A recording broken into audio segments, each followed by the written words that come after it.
From Prevention to Recovery with Marcel Gemme.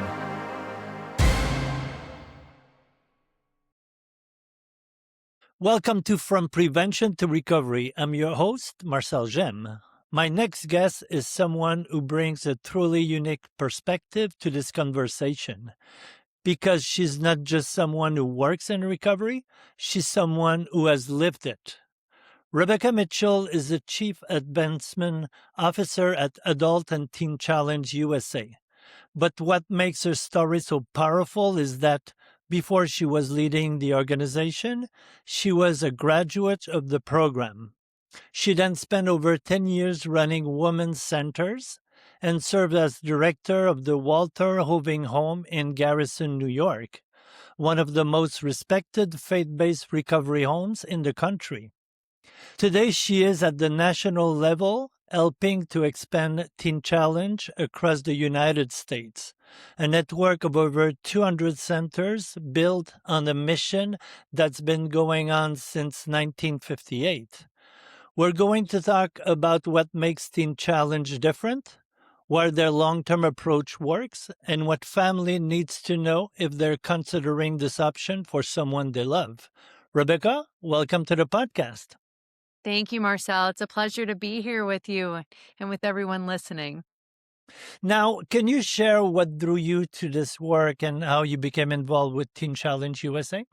Yeah, no, absolutely. So Teen Challenge has been a part of my life for a long time. My dad is a graduate of the program. He went through in 1990. Oh, wow. Stayed working at the center and did an internship and spent some time working at the center, and then of course went on to do a career, and so never turned back to drugs and alcohol after that. And so that was really my first introduction to Teen Challenge, is that my own father went through the program.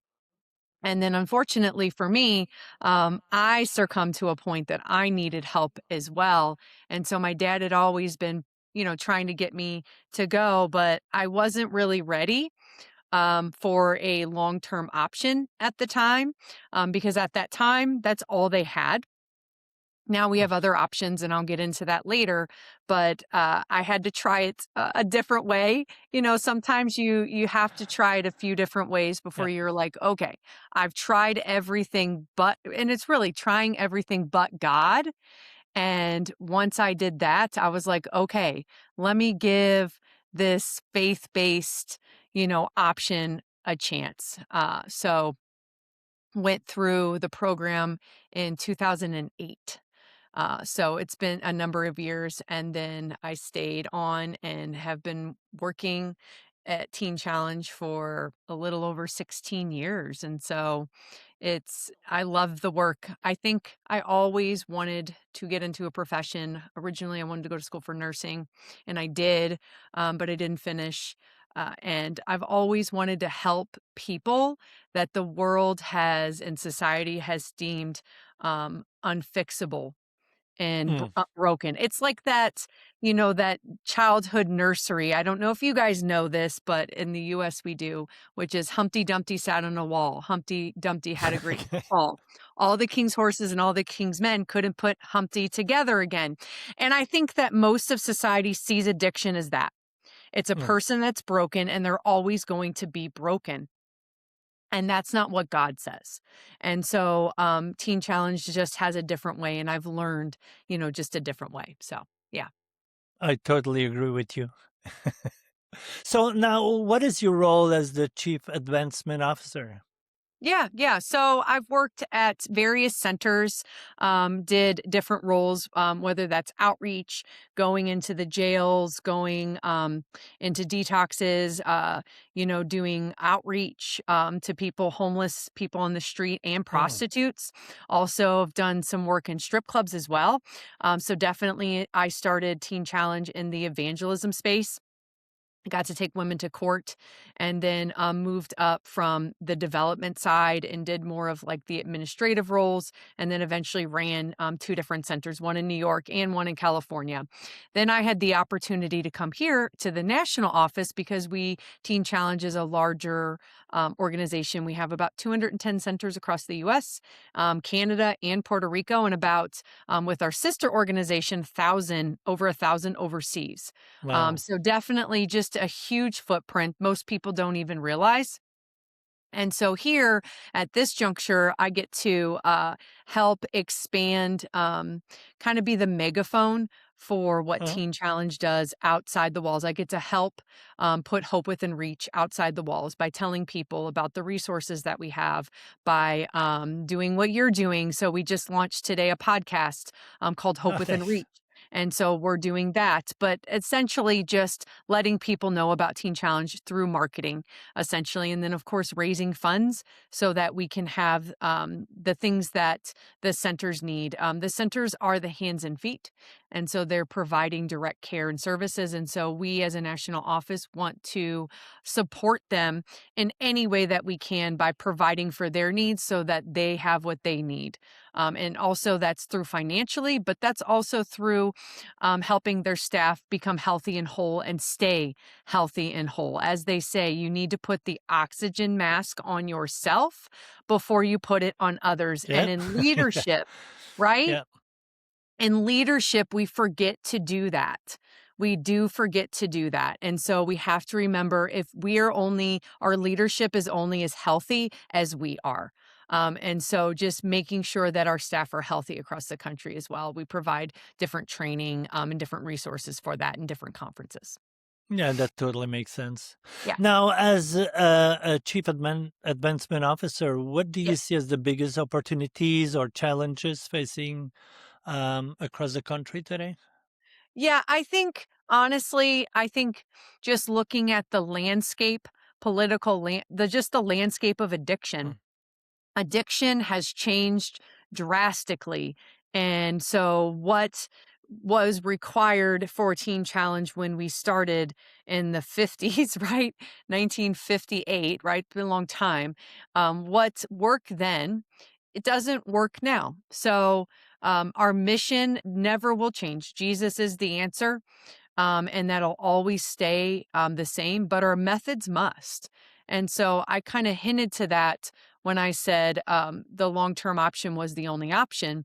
There's other options today of shorter term, in outpatient, where you don't even go into a facility. And we also have what's called Ready Now groups, where you can join a group like Celebrate Recovery, but it's infused with the DNA and the 68 years of history of Teen Challenge. And so the same curriculum that's really the heart of our program that our centers use, we use that in the Ready Now groups. And so there's other ways to be in touch, and that's really what it's about. This new generation craves authenticity and vulnerability. And the older generations relied more on loyalty and recognition and name, and that does not work for the younger generations. And so just because we're an old organization, that actually for the younger generations is a disadvantage, because they being older and been around longer doesn't necessarily sway them, but letting them know that we're here, that they're not beyond broken, that there's no pit, that God's love isn't deeper still. Those are the kind of things that they want to hear. And so just we've always been that, but I think it's just a message pivoting of, pointing those things out more prominently than we're an older organization, right? And so I think that we need to just make sure that we're speaking their language. And of course, digital. If you own the Yep. digital landscape, you can control society. Mm. That's really where it is at today. And so making sure that we have a strong digital presence, I think, is key. No, absolutely. Now, did you have to adjust? Yeah, I mean, the drugs are not the same as they were, with fentanyl, opioids, and so on and so forth. I mean, I have a call center, and like 20 years ago, 5% of people calling were hooked on prescription drugs. Now it's Mhm. about 70%. So did you have to adapt at Teen Challenge with all these different drugs, new drugs? I absolutely, because the drugs are more potent, and honestly, the problem is that you're really playing Russian roulette when you're using drugs, even if you're not using heroin. You don't Yeah. know what's laced with fentanyl. You have no idea. And so you're really playing Russian roulette. And so providing care for them on the front end is a lot more pivotal. Medical services on the front end is a lot Yeah. more pivotal. Whereas in the 50s, there was no services for that. They would just stick you. I mean, seriously, this is how it started. If you were hooked on heroin, which was pretty common back in 1958 for these guys, they would put them in in a room and let them kick it cold turkey. Yeah. That is what they did. That was the way that they did it. Didn't kill people, right? And maybe they had medical complications, but that's all there was. There was no Yeah. other way. Luckily, we don't have to do that anymore, and so that's great news. That's great news. Yes. But I think this pull and the pull to go back is stronger. And I think that's why you're seeing across the country success rates have dipped a little bit because the drugs are so strong, it's pulling them back.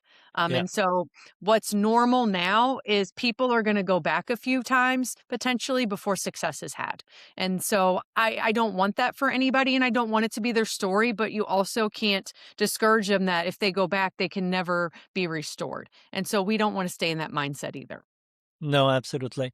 And also, I think, there's people that get addicted, after surgery or, Hmm. not as, we were seeing that in the past. So now, can you walk us through a typical day looks like for someone enrolled in the program?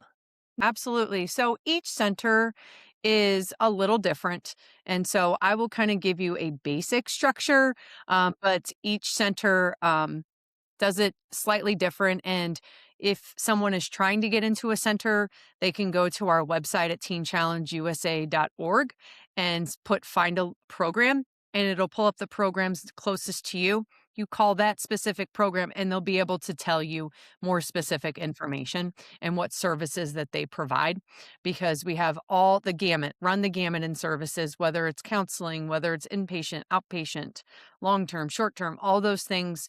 Some centers do all of that. Some centers only do some of that. So, we do the entire continuum of care. We holistically take care of the whole person, but each center is different based on the individual's needs. But a typical day is, structured. One thing that I don't care if you've been in addiction, if you're raising kids, if you're a person or an individual just doing life. We, as individuals and humans, we thrive on structure. We just do. We need structure to kind of set our pace. And so addiction is so chaotic, and a lot of them grew up in chaos. They didn't have structure at all. They didn't have somebody watching for them, caring for them, protecting them. Big one there, protector. And so that's why it's hard for them to see God as that way because they didn't have that in the humans that they were entrusted with, right?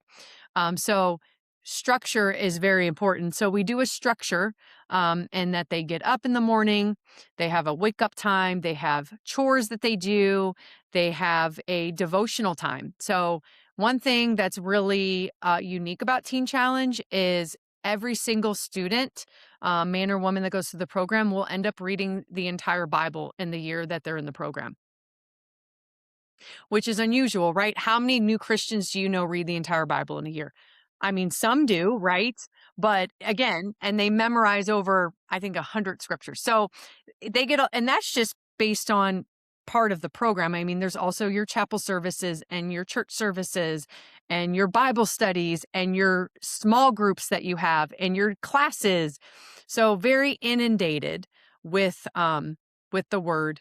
And so the word is what renews us. along with the heart of the program being the curriculum. And so that we help deal with the underlying issues of why they turn to drugs and alcohol in the first place, as well as applying the Bible to their life. So the structure of the day runs, they have that in the morning. They might have announcement time where they get together at breakfast. They either do classwork all day, or they have classes, or part of the day they might do like a job or a chore. That depends. Some break it up to where in the morning you do one, in the afternoon you do the other. Some break it up to where you do classwork Monday, Wednesday, Friday, and then work Tuesday, Thursday. It runs the gamut. But that's the essential structure. And they have free time and activities, and we have volunteers that come in and do different projects. I know during the winter, Christmas time, right? Christmas time, we have different groups that come in, do different Bible studies, celebrate recovery groups. It just depends. And so that's semi the structure, but really it's focusing on really their job while they're there is to get healed, healthy, whole, and meet Jesus. That is the goal. And the program is designed to do that. Now, how does Teen Challenge integrate faith-based principles with practical recovery tools and life skill development? Yep, the curriculum really does that. The first thing that they do is our Breaking Free series, which deals with the addiction itself. And then, of course, because addiction is a symptom of a much greater problem. People secular options want to deal with the addiction, but not the underlying reason for why the addiction is happening. It's like having a cut. And say I have a cut, it gets infected and I have a fever. It would be like me saying, let's treat the fever, but not treat the infection. Yeah. Talking about addiction all day long will treat the fever, but it won't treat the infection. And it'll make you want to go back. And so we want to deal with the underlying issues of why they turn to the drugs and deal with the guilt and the shame and the trauma, and all those pieces is what gets talked about and dealt with. Because essentially, if you remove the reason of why they used, then they're not going to want to use that as a coping tool. And teaching them Absolutely. coping mechanisms. Of course, people, places, and things, and all those things are very important, but we want to go deeper than that. We're doing life with them for a year. We want to go deeper than that, and we do. No, absolutely. Now, for families or individuals who may not come from a Christian background, is it possible for someone who is not Christian to enroll in the program? Oh, absolutely. I mean, it is we're not shy. We're not unapologetically anything but what we are. And it's just an option for those that want it. Okay? There's other recovery options, but it is an option. You don't have to have any kind of faith background to come, but you have to know that it is a faith program. That's what it is. It's not optional. As some other programs, you can go to church. It's not optional. It is what it is. We don't mince our words with that. But I remember a girl that came in, her father was in the Hells Angels, right? Okay. They used Bible pages to roll joints. Yeah. Okay. She came in, got radically changed, and is doing amazing, got married, had kids, got in ministry. So no, you don't have to have the background. You don't have to know anything. You just have to be willing to want to change and be there because you're of addiction. That's why people come in, because they have an addiction that they can't do life without it. And so that's the why they come in. That's what they Yeah. think the why is. But God's going to do greater work in them through it. Good, good.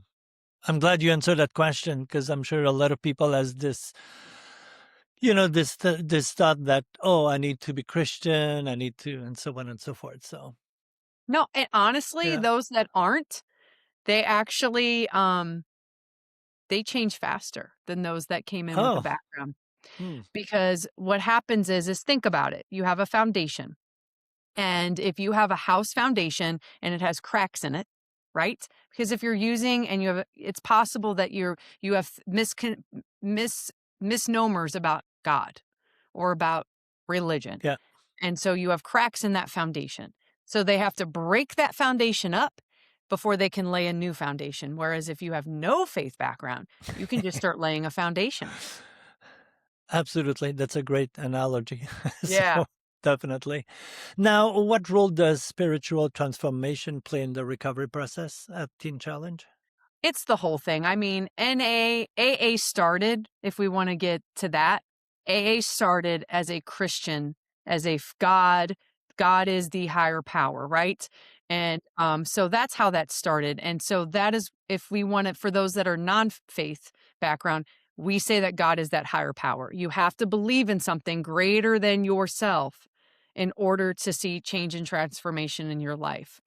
So people come in for addiction, but really they're meeting God, and God is who helps them change and transform, because there's places in our hearts that need to be touched by God's healing hand, and God heals in a way that no human can. And so honestly, counseling is great. It's a way to process, but there's some things that only God can heal, really heal, right? Um, you heal the wound, but leave the scar, a reminder of how merciful you are, how merciful God is. And so we never forget the things that happen to us.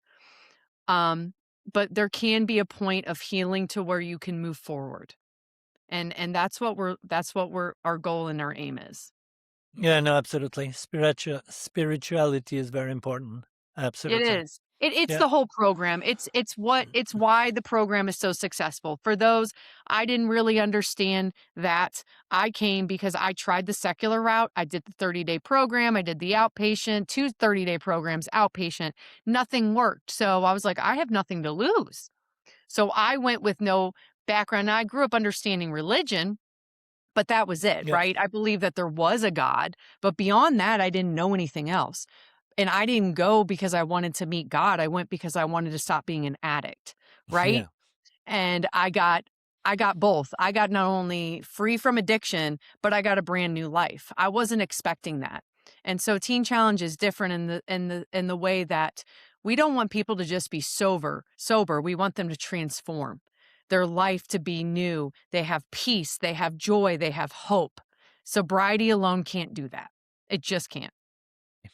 Now, how do you respond to critics who question the effectiveness of faith-based approaches compared to other treatment models? Yeah, no, it's a great question. At the end of the day, numbers don't lie. And so True. they just don't. Yeah. Numbers don't lie, and our success rate, we're actually in the middle of an outcome study to prove the effectiveness of our program. And so we're doing a new one, but we had done one a while ago. But the success is there. Again, nobody can be 100% successful No. in this space because we have this thing called free will. You can Yeah. decide to stay in the program or not, right? You can decide to change your life or not. You can decide to use or not. We can't do that for you. We're not taking away any free will here. However, there's just a point that you have to get to that you're like, I'm ready for my life to change, right? I'm ready to do something new. And so the success it's there. I have people that used to walk into my center and would be like, and some of them not Christian. They're like, I don't know what's so different about this place, but it feels different. I would hear that all the time. It feels different. Non-Christians, it feels different. You cannot tangibly explain that, but numbers prove that. Numbers prove the effectiveness of the program, and really research shows that what helps people get sober is long-term programs are more effective than short-term. That's Yeah. fact. Those statistics are there.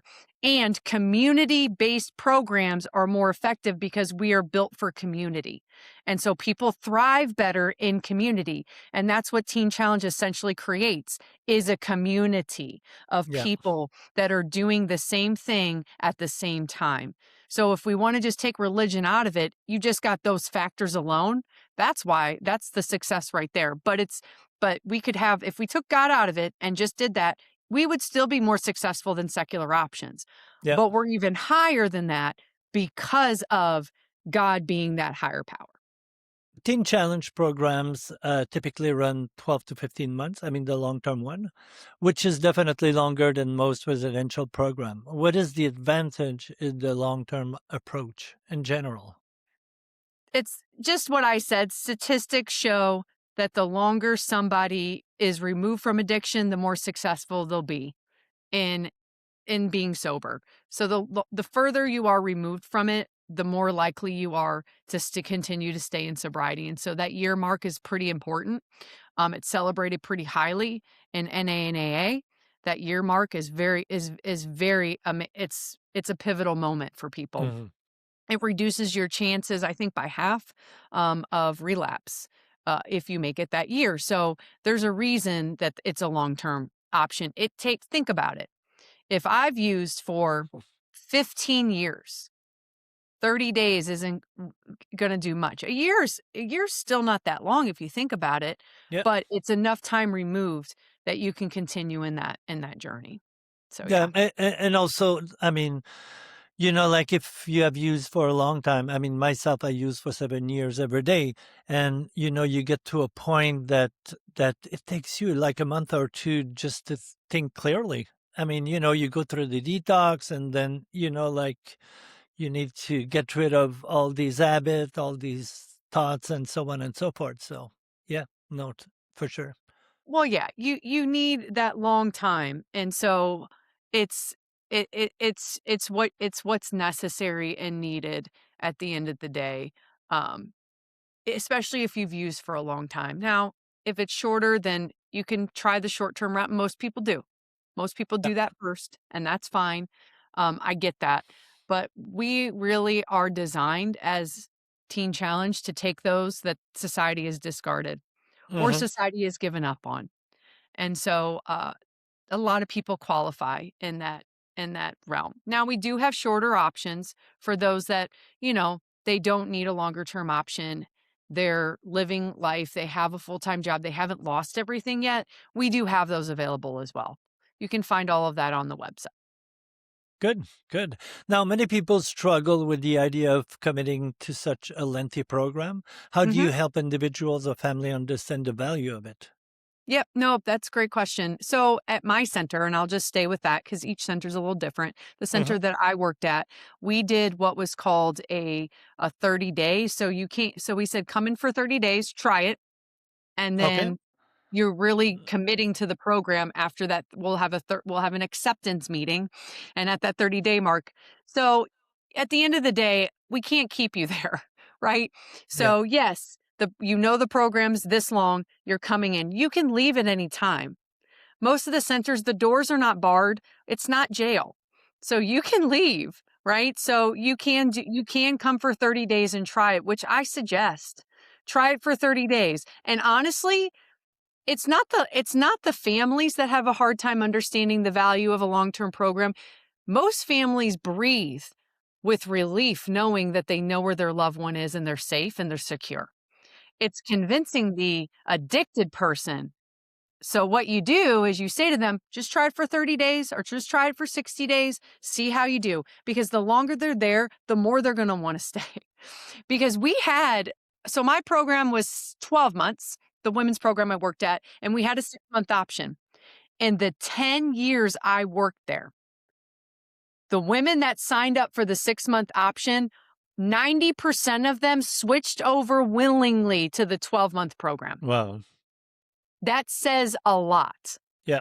No, absolutely. 90 to 95% easily. I think I can count on 2 hands in the 10 years I worked there that they stayed only for 6 months. On 2 Wow. hands in 10 years. So you Yeah. get what I'm saying? Once they start changing and growing and seeing what's happening, they're like, I want more of this. They start thriving. They're like, I want more of this. So you just got to get them in the door. And honestly, I am a proponent of you say what you need to, meaning tell them stay for 30 days. Try it.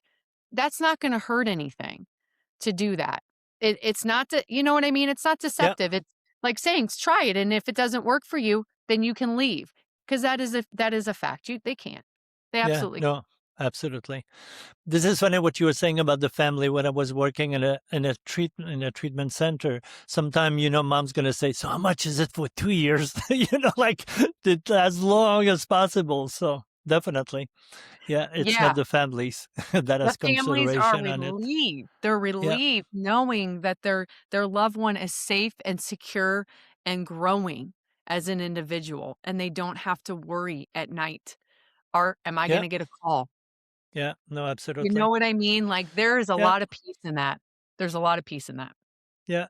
Now, can you share some of the success stories, outcomes you've witnessed through the programs? Oh, absolutely. I'll share probably my favorite one. Go ahead. So, there was a girl, probably not my favorite, Hell's Angel, her name was Jackie. She was an interesting one, and I liked her, but Penny's probably one of my favorites. So, when I was working there would be this picture up on the bulletin board, because we had bulletin boards that had, like, the schedules and activities and signups for different things, right? Because they got to make decisions, it's great. There'd be a picture in the corner of that bulletin board, and it said, "Please pray for Penny that she is released soon." She was in prison, and our founder would visit her for many, many, many years. She would visit her in the facility. She was in there because she committed murder. Mm. She walked in on her significant other in bed with another person, essentially, another man. And she was high and on drugs and killed both of them in that bed. Crime of passion. And she doesn't even remember doing it, which is the saddest part. So she served, um, she was her 29th year, and we got the call. 29 years. That is life altering time. We got the call, and they said she was getting released. And so she came into the program from being in prison for 29 years. She had not held money in 29 years. She had not walked on an escalator. She had not seen automatic car doors. I mean, things that we just take for granted, simple things, never experienced any of them. And there was like a childlikeness to her from all that time.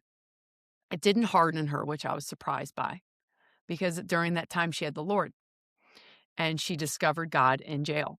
A lot of people discover God in jail. A lot of people do. And she went through the program and she ended up working with us.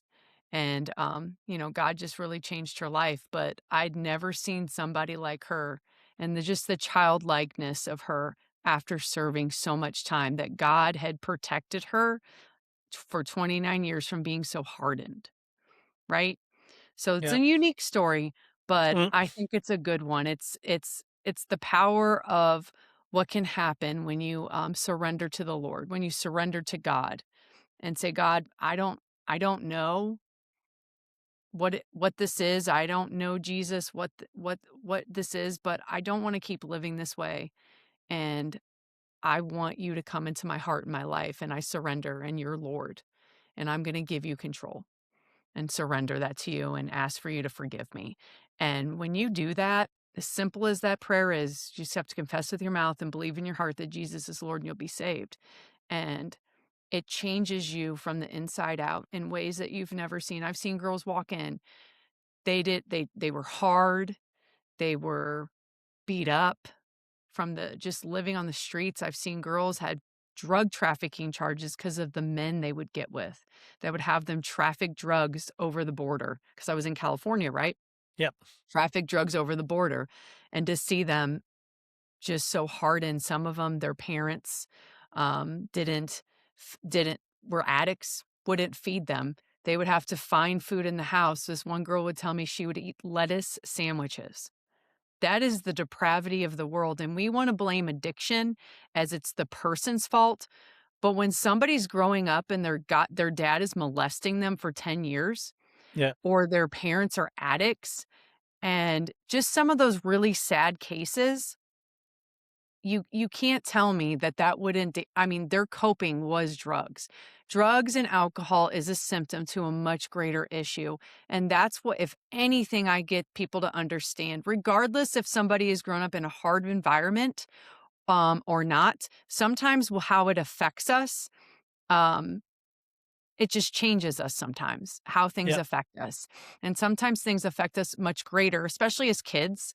Our first 5 years are our most formative years. And so if there's anything that happens in those first 5 years, they affect us greatly and can cost us peace and joy and wanting to cope in ways because of it. And on the outside, it might not look like it's a big deal, but it is. And so, everybody needs that. Not everybody needs a program. I get that, but everybody needs the Lord. And so this program is just the tool that's used for those that do and that have drugs as their story. But it's bigger than that. It's just bigger than that. Yeah. Thank you for the story. And it Yeah. gives hope, to everyone, whatever the past was, there's hope. So Yes. that's really There's hope. important. Hmm. Absolutely. Now, what kind of aftercare and ongoing support does the program provide to graduate as they transition back into community? Yep. Again, each center's a little different. It depends if you're talking about an urban area versus a rural area, right? All different factors. Center I worked at, we had a completers program where they could stay there, live there, and work outside. And some of them, if we don't have that because of the area, it's not conducive for, because some of our centers are located in areas that it's not conducive for having jobs. It just isn't. Hmm. It's more secluded. So we partner at that point with halfway houses and other ministries that do that to help them. But we definitely help launch them. We do like a aftercare plan. So we're working towards something in their last few months of their program. And so it really depends on the individual, where they want to go, what they want to do, what their story looks like. Do they need to go home because they have family obligations? Do they need a fresh start somewhere? Do they want to go to school? Do they want to be in ministry? Do they want to work in a center? All those plans are decided in paths. There's different paths based on Hmm. what they want to do. So we work individually. We work with the individual to decide to help them figure that out and ultimately just help them achieve their goals. Good, good, perfect. Now, for family individual listening who might be considering Teen Challenge, what should they know about admission process, costs, what to expect? Yep. The cost is again different at each location. Most of our centers, we don't have ongoing cost, but we do have entrance fees, and that varies by location. The best thing to do is to go on our website at teenchallengeusa.org, press find a program, and it will pull up the programs closest to you, and then you call that specific center. Or if you're not as tech savvy and you want to talk to somebody on the phone, you can call our office here and we'd be happy to refer and give you those numbers. You just call 855 end addiction. Yes, there's more numbers in that than numbers on a phone, but it works. I promise. Try it. Perfect. 855 end addiction. And that will get you to our office, and then Okay, we will refer you from here as well. perfect. And I'll put that on the transcript so people can Perfect. access it. Rebecca, I thank you very much. It Mhm. was one of the things I like the most about doing the podcast is meet people like me who are passionate of helping others. Thank you. No, you're welcome. It was a pleasure. It was a pleasure.